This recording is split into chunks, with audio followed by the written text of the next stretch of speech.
Teman-teman, mohon maaf sebelumnya jika pada penyampaian materi ini saya sedikit emosional karena sedih karena hari ini adalah tanggal 10 November, Hari Pahlawan, tapi bertepatan dengan hari ini juga kita baca di berita bahwa Garuda Indonesia, perusahaan penerbangan kita, menyatakan bangkrut. Jadi saya suka ingat ke Ibu Pertiwi.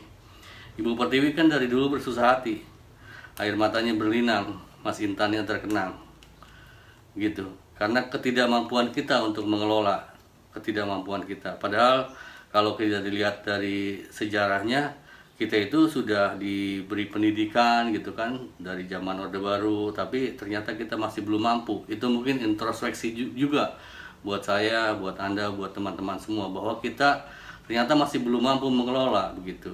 Ya silakan koreksi kalau saya salah.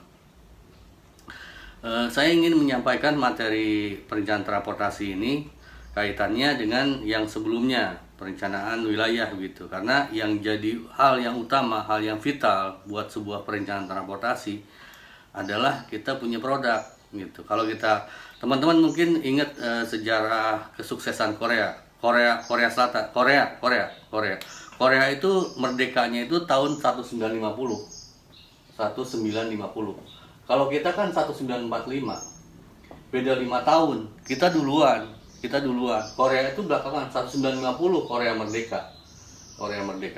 Korea itu pada saat merdeka dia tidak punya apa-apa, nggak punya kekayaan alam, nggak punya sumber daya alam gitu ya, nggak punya sumber daya manusia, nggak punya apa-apa. Tahun 1950.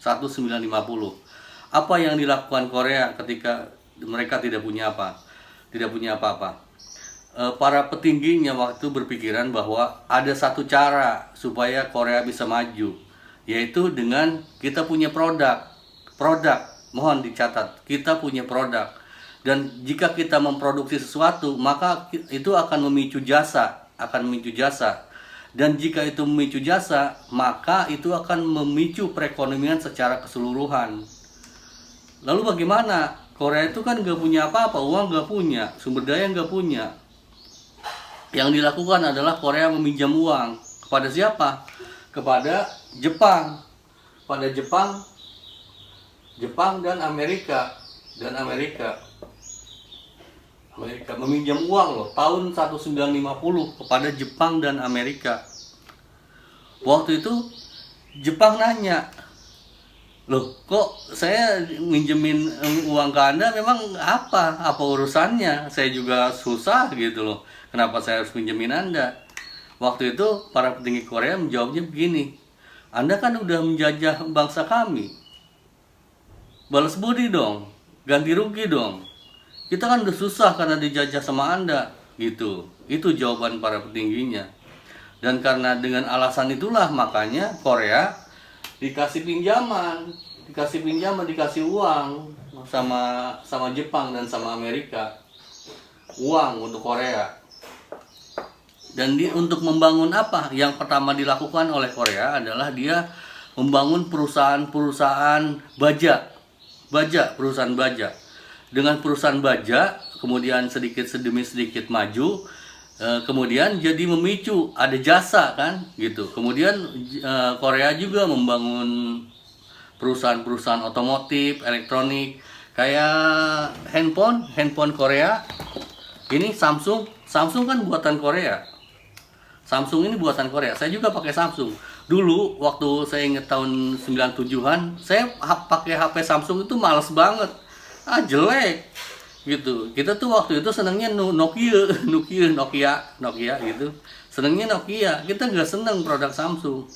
Tapi apa yang dilakukan oleh masyarakat Korea? Sekalipun produknya jelek, itu dibeli oleh masyarakatnya. Dia cinta produk dalam negeri gitu. Bagaimanapun mau jelek mau gimana pokoknya dibeli, karena dengan dibeli itu makanya kan uang meningkat gitu, uang di perusahaan untuk yang elektronik ya, untuk yang handphone, karena terus dibeli uangnya terus besar, jadi maju sampai sekarang ini handphone Samsung itu hampir sama harganya sama handphone Apple. Coba aja Anda lihat Samsung yang sekarang itu bukan hanya mahal tapi emang keren gitu karena dukungan. Jadi kalau kata Profesor Seong Kyun Kun, kunci kesuksesan Korea itu ada tiga teman-teman. Yang pertama itu karena memang para pemimpinnya punya visinya apa ya, tadi dia meyakini bahwa hanya dengan kita punya produk maka kita akan berkembang gitu. Punya visi, pemimpinnya punya visi. Yang kedua, masyarakatnya yang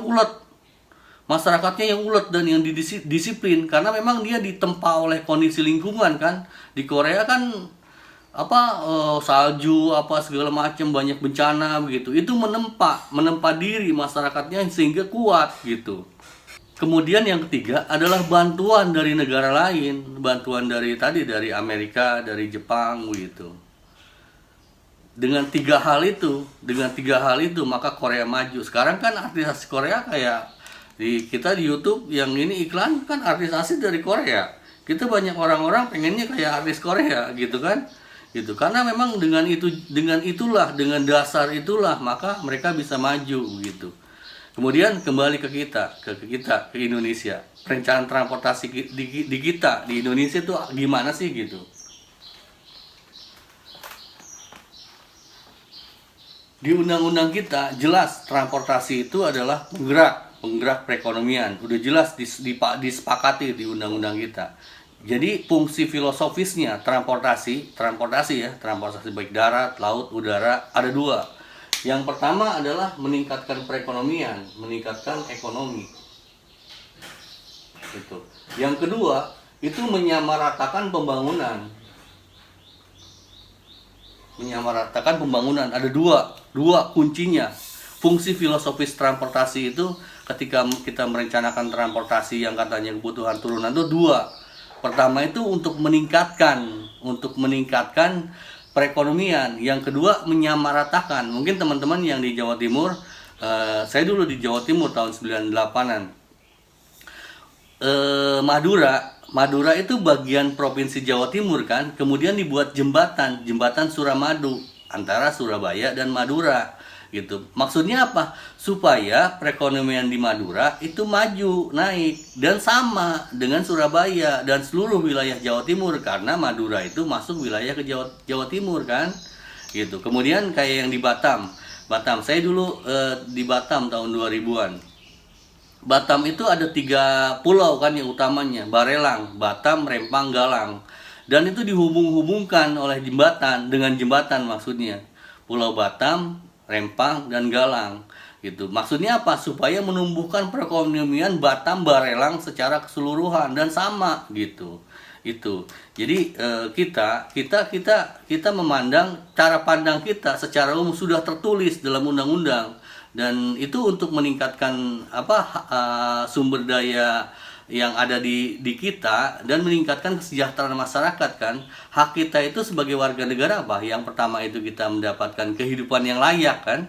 Yang kedua dapat pendidikan. Caranya dengan apa? Dengan ini dikasih transportasi, dikasih dihubungkan kita dengan tempat bekerja gitu. Kemudian dihubungkan dengan sekolah gitu. Dengan begitu cara negara untuk mensejahterakan kita warga negara begitu. Kemudian kalau kita lihat sejarah secara umumnya kita Indonesia begitu ya, Indonesia. Saya agak sedih banget kalau ngelihat peta-peta yang di kita di Indonesia. Ini katakanlah Pulau Sumatera ya, ini Pulau Jawa. Ini ada Bali dan seterusnya. Kemudian ini Kalimantan. Dari zaman Belanda jalan itu sudah dibangun. Sudah ada. Kita sebagian besar jalan yang kita pakai sekarang, termasuk saya, adalah jalan warisan zaman Belanda. Apa yang dilakukan Belanda ketika menghubungkan transportasi dengan jalan ini? Apa yang dilakukan? Tujuan utamanya apa?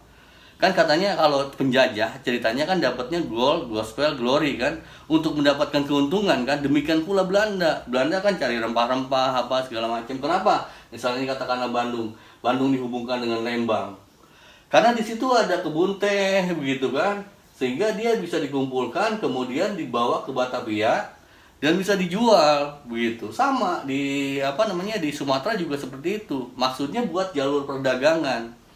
Jadi kalau saya amati sih perbedaan mendasar antara zaman Belanda sama kita sekarang adalah ketika kita membangun transportasi, yang pertama dilihat ketika kita akan membangun jaringan jalan, jaringan sungai, penyeberangan dan sebagainya adalah produk. Sama seperti yang tadi Profesor Sengkon sampaikan, yang jadi utamanya adalah produk. Produk adalah inti dari bagaimana caranya kita meningkatkan perekonomian kita. Dan transportasi adalah cara bagaimana supaya produk-produk ini bisa terdistribusi begitu. Kebayang ya bagaimana kita merencanakan transportasi. Gitu. Jadi kira-kira seperti itu yang saya sampaikan juga sebelumnya, bahwa jaringan transportasi jalan itu ada yang linear, ada yang grid, ada yang radial.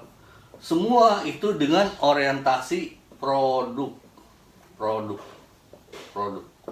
Jadi apapun tujuan dari penyelenggaraan jaringan transportasi baik darat, laut, udara adalah produk.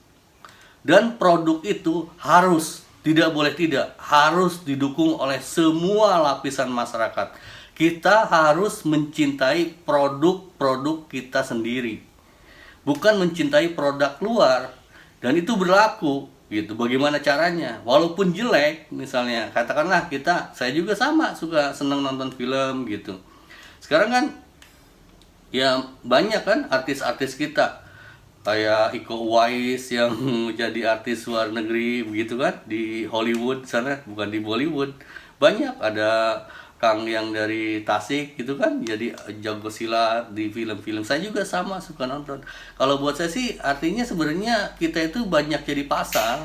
Kita tuh sampai sekarang masih dipandang sebagai pasar. Emang artis kayak Iko Uwais kurang, di luar banyak, cuman kan mereka melihat, oh ini pasarnya di Indonesia nih, penonton di Indonesia tuh banyak sekali gitu. Kita tuh sampai sekarang lebih banyak jadi penonton, bukan jadi pemain. Ya ada 1-2 yang berprestasi gitu, semisal Om Iko Uwais, saya juga seneng banget gitu nontonnya. Tapi gimana caranya kita bisa membangun keseluruhan secara totalitas, semua kita, pemainnya kita, yang nonton kita gitu. Orang justru yang nonton kita, dan kita dapat fee gitu. Gimana caranya? Caranya tadi harus dengan semua dukungan. Dan jika kita saling mendukung, misalnya pemerintahnya, ya masyarakatnya saling mendukung, saya pikir dengan segala kesedihan Garuda Indonesia pun nggak akan bangkrut menurut pandangan saya. Gitu. Kira-kira demikian yang saya sampaikan di materi ini. Mohon maaf apabila ada kesalahan. Dan silakan beri komentar dan masukan. Terima kasih. Awesome.